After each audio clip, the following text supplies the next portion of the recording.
அரசு உதவி பெறும் கல்லூரிகளை தனியார் பல்கலைக்கழகமாக தரம் உயர்த்தும் தமிழக அரசின் திருத்த சட்ட முன்வடிவுக்கு சட்டப்பேரவையில் அதிமுக சட்டமன்ற உறுப்பினர் KP அன்பழகன் கடும் எதிர்ப்பு தெரிவித்தார். இந்த சட்ட முன்வடிவு கல்லூரி மாணவர்களின் கட்டண உயர்வுக்கு வழிவகுக்கும் என அவர் எச்சரித்தார்.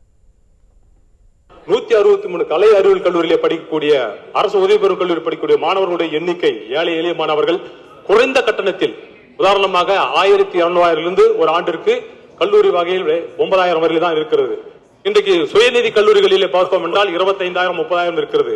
ஆக ஒரு தரமான கல்வி நிறுவனத்தை மக்கள் வரிப்பணத்தில் உருவாக்கிய அரசு நிதியை செலவழித்து உருவாக்கிய அந்த நிறுவனத்தை இன்றைக்கு இந்த சட்ட முன்வடிவின் மூலமாக பல்கலைக்கழகமாக உருவாக்கிவிட்டால் இந்த ஏழை எளிய மாணவர்கள் இன்றைக்கு பாதிக்கப்படக்கூடிய இருக்கும்.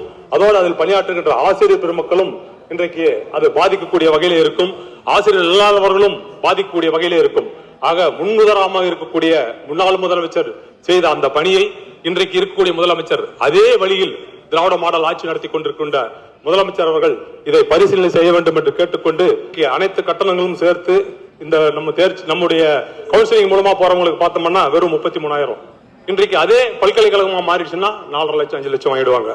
அதோடு மட்டும் இல்லாமல் அதனுடைய அதே ஒவ்வொரு கல்லூரியிலுமே அரசு உதவி பெறும் கல்லூரியிலே ஷிப்ட் 1 ஷிப்ட் 2 என்று நடத்துகிறார்கள்.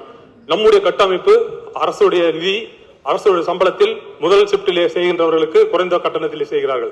இரண்டாவது ஷிப்ட்ல பார்க்கின்ற போது சுயநிதி கல்லூரியாக அவர்கள் பயன்படுத்துகிறார்கள். ஆகவே அதற்கு பல்கலைக்கழகமாக வழங்கக்கூடாது என்று கேட்டுக்கொண்டு அப்படி வாசிக்க முடியாது. இதெல்லாம் யாரும் எழுதி கொடுக்கல எனக்கு. அப்படி உங்க முரளி சொல்றாரு.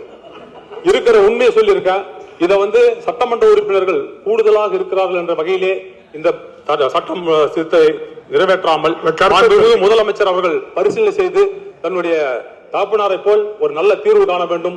ஏழை எளிய மாணவர்கள் படிப்பதற்கு ஒரு நல்ல கல்லூரியை வழங்க வேண்டும் என்று இந்த நேரத்தில் அனைத்து இந்திய அண்ணா திராவிட முன்னேற்ற கழகத்தின் சார்பாக கேட்டு அமர்கின்றேன்.